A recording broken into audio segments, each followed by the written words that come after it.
அணிகளிலே கொண்ட நிறுவனங்கள் அல்லது வெளிநாடுகள் இருக்கின்ற எங்களுடைய உறவுகள் தேடி தேடி அலசி ஆராய்ந்து உதவி செய்கின்ற ஒரு மனப்பாங்கு இருக்கின்றது. அதனால் இலங்கை வரலாற்றிலும் சரி அல்லது யாழ்ப்பாணத்து வரலாற்றிலும் சரி கூடுதலான நீர்வீழ்ச்சி மலைவீழ்ச்சி விழுந்திருக்கின்ற ஒரு சூழல். அனர்த்தம் ஏற்படுகின்ற பொழுது இந்த அனர்த்தத்திலிருந்து மீள்வதற்கான ஒரு கட்டுமான அல்லது அதற்கான பொறிமுறை எங்களிடம் இருக்கின்றது. அந்த பொறிமுறையை வழிநடத்துகின்ற நல்ல தலைமைத்துவம் இருக்கின்றது. அதனால் இந்த பொறிமுறையிலிருந்து இந்த மக்களை ஓரளவு பாதுகாத்துக் கொள்ளுகின்ற நடவடிக்கைகளை நாங்கள் முன்னெடுத்திருக்கின்றோம்.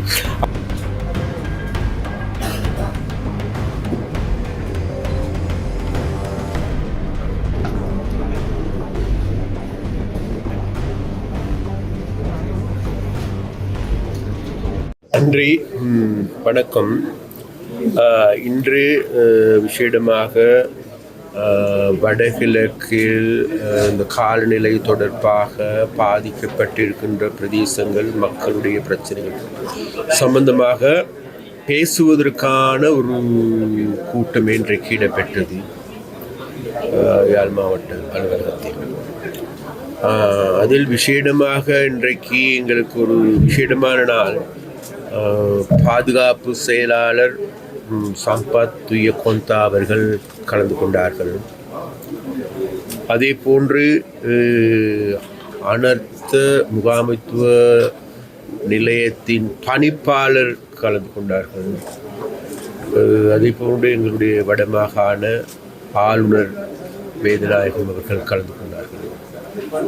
அதே போன்று உதவி அரசாங்க அதிபர் அவர்கள், அதே போன்று எங்களுடைய அனர்த்த நிவாரண மாவட்ட பணிப்பாளர் உள்ளிட்ட பலரும் கலந்து கொண்டோம். அதே போன்று இந்த கூட்டத்திற்கு யாழ் மாவட்டத்தில் இருக்கின்ற அரசாங்க நிறுவனங்கள் அதில் இருக்கின்ற அனைத்து அதிகாரிகளையும் அழைத்திருந்தோம். அவர்களோடு விசேடமாக இன்றைக்கு பேசிக்கொள்ளப்பட்ட விடயங்கள் இலங்கை வரலாற்றிலும் சரி அல்லது யாழ்ப்பாணத்து வரலாற்றிலும் சரி கூடுதலான நீர்வீழ்ச்சி மலைவீழ்ச்சி விழுந்திருக்கின்ற ஒரு சூழல்.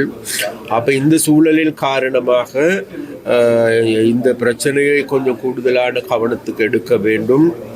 இந்த பிரச்சனைக்கு முகம் கொடுத்திருக்கின்ற மக்களை இந்த நிலைமையில் இருந்து மீட்பதற்கு ஏதுவான நடவடிக்கை எடுக்கப்பட வேண்டும் என்று பேசியிருந்தோம். அதற்கு வழிகாட்டியாக எங்களுடைய ஜனாதிபதி அனுரகுமார் திசாநாயக்க அவர்கள் கடந்த கேபினட்டின் போது அல்லது அமைச்சரவையின் பொழுது மிக தெளிவாக அவர் சுட்டிக்காட்டியிருந்தார். வேறு எதுவுமல்ல, உண்மையிலேயே இந்த காலநிலை இந்த காரணமாக பாதிக்கப்படுகின்ற மக்களுக்கு எந்த விதமான குறைபாடுகள் இல்லாது அவர்களை உடனடியாக அவர்களுக்கு நிவாரணங்களை பெற்றுக் கொடுப்பதற்கு அல்லது அவர்கள் அந்த அனர்த்தத்தில் இருந்து பாதுகாத்து கொள்ள வேண்டும் என்கின்ற வாறு குறிப்பிட்டிருந்தார்கள்.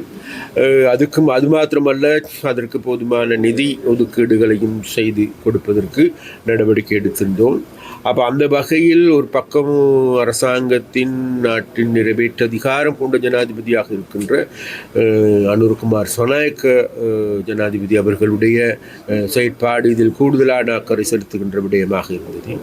அதே போன்று இந்த அனர்த்த நிவாரணத்திற்கான நிலையத்தினுடைய பணிப்பாளர் அவர்களுடைய பங்களிப்பு பாரிய ஒன்றாக இருக்கின்றது. அதே போன்று எங்களுடைய பாதுகாப்பு செயலாளருடைய செயற்பாடு என்பது உண்மையிலேயே நாடு முழுவதும் சென்று இந்த அனர்த்தத்தால் பாதிக்கப்பட்டிருக்கின்ற மக்களை தேடி பார்க்கின்ற நபராக இன்றைக்கு எங்களுடைய பாதுகாப்பு செயலாளர் சம்பத் துயகொந்தா அவர்கள் செயல்படுகின்றார்கள். அதே போன்று இன்றைக்கு வடமாகாணத்தை பொறுத்த வரைக்கும் கூட வடமாகாணத்தில் இருக்கின்ற மக்கள் அனைவரையும் ஒரு கொடியின் கீழ் பார்க்கின்ற நபராக இன்றைக்கு எங்களுடைய ஆளுநர் இருக்கின்றார்கள். அதனால் வேண்டி மேலேயே இந்த நிவாரண அதாவது இந்த இந்த இந்த அனர்த்தம் ஏற்படுகின்ற பொழுது இந்த அனர்த்தத்திலிருந்து மீள்வதற்கான ஒரு கட்டுமான அல்லது அதற்கான பொறிமுறை எங்களிடம் இருக்கின்றது. அந்த பொறிமுறையை வழிநடத்துகின்ற நல்ல தலைமைத்துவம் இருக்கின்றது. அதனால் இந்த பொறிமுறையிலிருந்து இந்த மக்களை ஓரளவு பாதுகாத்துக் கொள்ளுகின்ற நடவடிக்கைகளை நாங்கள் முன்னெடுத்திருக்கின்றோம். அந்த வகையில் இன்றைக்கு வடமாகாணத்தில் 21,000க்கு அதிகமான மக்கள் இந்த குடும்பங்கள் இந்த இதனால் பாதிக்கப்பட்டிருக்கின்றார்கள். 95 இடைத்தாங்கல் முகாம்கள் அமைக்கப்பட்டிருக்கின்றது. விசேடமாக பாடசாலைகள் தான் அதிகமான பாடசாலைகள். அப்போ அந்த பாடசாலைகளில் இருக்கின்ற அந்த மக்களுக்கான உரிய நிவாரணங்களை அரசாங்கத்தால் உடனடியாக பெற்றுக் கொடுக்கப்படுகின்றது. அதற்கு GS மூலமாக DS மூலமாக உடனடியாக ஆன கவனத்தை செலுத்துவதற்கான நடவடிக்கைகளை நாங்கள் எடுத்திருக்கின்றோம். அது உண்மையிலேயே DS அல்லது GSமார்கள் எடுத்துக்கொண்ட உண்மையிலே பாரிய அர்ப்பணிப்போடு செயல்படுகின்றவர்களாக காண கூடியதாக இருக்கின்றது. அதற்கு அதே போன்று இந்த நிவாரண பணிகளிலே தொண்டர் நிறுவனங்கள் அல்லது வெளிநாடுகள் இருக்கின்ற எங்களுடைய உறவுகள் தேடி தேடி அலசி ஆராய்ந்து உதவி செய்கின்ற ஒரு மனப்பாங்கு இருக்கின்றது. அதனால் நிச்சயமாக அவர்கள் அனைவருக்கும் எங்களுடைய மனமார்ந்த நன்றியை நாங்கள் தெரிவித்துக் கொள்கின்றோம். அதே போன்று வடமாகாணத்தில் இருக்கின்ற இராணுவத்தினரை எடுத்துக்கொண்டால் எல்லா நேவி எடுத்துக்கொண்டாலும் சரி, ஏர்போர்ஸ் எடுத்துக்கொண்டாலும் சரி, எல்லோருமே இன்றைக்கு இந்த பிரச்சனையிலிருந்து இந்த மக்களை மீட்பதற்கு அல்லது அவர்களுக்கு உதவி செய்வதற்கு உடனடியான வேலைகளை செய்து வருகின்றார்கள். அதற்கு அவர்களுக்கு எங்களுடைய நன்றியை நாங்கள் தெரிவித்துக் கொள்கின்ற ஒரே போது, அதே போன்று விசேடமாக எங்களுடைய சுகாதாரத்துறை அல்லது பொது சுகாதாரத்துறையினர் எடுத்துக்கொண்டாலும் கூட உண்மையிலேயே எங்களுக்கு பெரிய உதவிகளை செய்து வருகின்றார்கள். மக்களுக்கு பெரிய உதவிகளை செய்து வருகின்றார்கள்.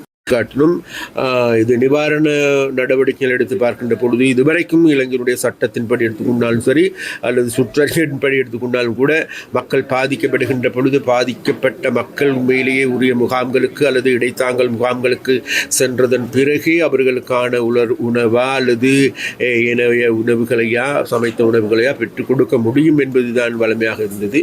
அந்த நிலைமைதான் இன்னமும் இருக்கின்றது. அதே போன்று இன்றைக்கு எங்களுக்கு தேடி பார்க்கின்ற போது எங்களுக்கு நன்றாக தெரிகின்றது மக்கள் இந்த பாதிக்கப்பட்டு இடைத்தாங்கல் முகாம்களில் இருப்பவர்களை விட பல மடங்கு மக்கள் வீட்டிலேயே இருக்கின்றார்கள். அதே நேரத்தில் அவர்களுக்கு தொழில் வாய்ப்பில்லை, தொழில் செய்ய முடியாது. மீனவர்கள் எடுத்துக்கொண்டால் கடந்த ஒரு வாரத்துக்கு மேலாக கடலுக்கு செல்லவில்லை. அதனால் வேண்டி பாரிய பிரச்சனைகள் இருக்கின்றது. அதனால் இன்று வந்திருந்த டிஎஸ்மார்கள் அனைவருமே அந்த பிரச்சனையும் சுட்டி காட்டியிருந்தார்கள். அந்த பிரச்சனையை சுட்டி காட்டி உண்மையிலேயே அந்த பாதிக்கப்பட்டு இருக்கின்ற அந்த மக்களுக்கு என்ன செய்வது, அவர்களுக்கு உதவிகளை பெற்றுக் கொடுக்கப்பட வேண்டும் என்று கேட்டுக்கொண்டார்கள். அதற்கு எங்களுடைய பணிப்பாளரும் எங்களுடைய பாதுகாப்பு செயலாளரும் எங்களுடைய ஆளுநரும் அதற்கான நடவடிக்கைகள் எடுப்பதாக கூறியிருக்கிறார்கள். அதனால் அவர்களுடைய இவைகளையும் கட்டியெழுப்ப வேண்டும் என்கின்றதோடு அதே போன்று இது மாத்திர முடிவான விடயமல்ல. விசேடமாக இங்கே இந்த பாதிக்கப்பட்டிருக்கின்ற விடயங்கள் தொடர்பாக அனர்த்த நிவாரண முகாமைத்துவ நிலையத்தினுடைய பணிப்பாளர் மிக தெளிவாக சுட்டிக்காட்டியிருந்தார்கள். அதாவது இந்த அனர்த்தத்திலிருந்தும் சரி, எதிர்காலத்தில் இந்த அனர்த்தத்திலிருந்து மீளுகின்ற நடவடிக்கையான புனர் நிர்மாண பணிகளில் ஈடுபடுகின்ற போது முன்னர் போன்று அங்கு ஒரு அனுமதி பெறுவதற்கு இங்கு அனுமதி பெறுவதற்கு இன்னும் ஒரு இடத்திலே அனுமதி பெறுவதற்கு அங்கங்கு அலைந்து கொண்டிருக்க வேண்டிய அவசியம் கிடையாது. உண்மையிலேயே யாழ் நகரத்தை எடுத்துக்கொண்டாலும் சரி, கிராமத்தை எடுத்துக்கொண்டாலும் சரி, அந்த மக்களுடைய பிரச்சனைகளை, அந்த மக்களுக்கான மேல் கட்டுமானங்களை கட்டியெழுப்புகின்ற பொழுது அனைவரும் ஒரு கொடியின் கீழிருந்து நாங்கள் செயல்படுவதற்கு தயார். அதற்காக இன்றைக்கு எங்களுடைய அரசாங்கம் செயல்படுகின்றது என்று அவர்கள் குறிப்பிட்டார்கள். அதே போன்று பாதுகாப்பு செயலாளர்கள் எடுத்துக்கொண்டாலும் கூட இந்த பிரச்சனையிலிருந்து தீர்ப்பதற்கு மீள்வதற்கு அனைவரையும் ஒன்று திரட்டுவது போன்று, மக்களையும் ஒன்று திரட்டுவது போன்று இராணுவத்தினுடைய உதவிகளையும் முழுமையாக பெற்றுக்கொள்வதற்கு ஏதுவான நடவடிக்கைகள் எடுப்பேன் என்றும் குறிப்பிட்டிருக்கின்றார்கள். அந்த வகையில் ஒரு மாற்றமான நிலைமை அதனால் வேண்டி பாதிக்கப்பட்டிருப்பது உண்மை. அந்த பாதிக்கப்பட்டு இன்றைக்கு பல்வேறு இன்னல்களை சந்திக்கின்ற மக்கள் என்பது உண்மை. இருந்த போதிலும் கூட எங்களுடைய அரசாங்கம் என்ற வகையில் எங்களால் இயன்ற வரைக்கும் இதிலிருந்து மீட்டெடுப்பதற்கான நடவடிக்கைகளை இதுவரைக்கும் நாங்கள் எடுத்திருக்கின்றோம். எதிர்வரும் நாட்களில் மேலும் இது தொடரும். எதிர்வரும் இது மாத்திரமல்ல எதிர்காலத்தில் கிணறுகள் சுத்தம் செய்வதிலிருந்து அனைத்து வேலைகளையும் முன்னெடுப்பதற்கு அரசாங்கத்தால் அல்லது இராணுவத்தின் உதவிகளை பெற்றுக்கொண்டு அனைத்தையும் முன்னெடுத்து உண்மையிலே ஒரு சீரான யாழ்ப்பாணமாக மாற்றுகின்ற நடவடிக்கைக்கும் அல்லது எதிர்காலத்தில் ஏற்பட போகின்ற சுகாதார சீர்கேடு தொடர்பாக அந்த நிலைமையிலிருந்தும் எங்களை மீட்டெடுப்பதற்கு எதுவான நடவடிக்கையும் அதே போன்று அந்த சுகாதார சீர்கேட்டிலிருந்து மீட்பதற்கு இப்போதே எங்களுடைய பாராளுமன்ற உறுப்பினர் பவானந்தராஜ் அவர்கள் நடமாடு வைத்திய சேவையை ஆரம்பித்திருக்கின்றார்கள்.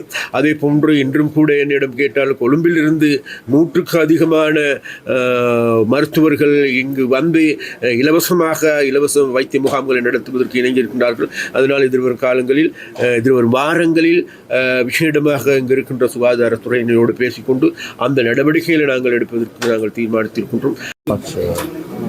And as a Secretary Defense, I am here today to see the process of government mechanism which is being facilitated for the affected people in the Jaffna Peninsula due to these adverse weather conditions.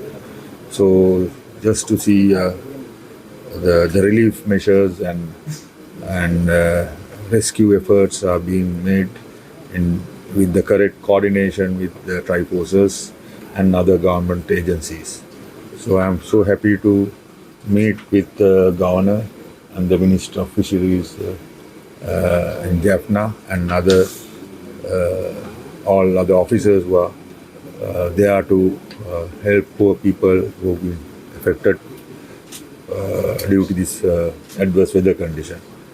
So I am so happy today, and we had a very fruitful discussion with all the government officials and the Triforces commanders in this forum, and to make sure everything is there for the people who have been affected for this adverse weather condition. Thank you very much.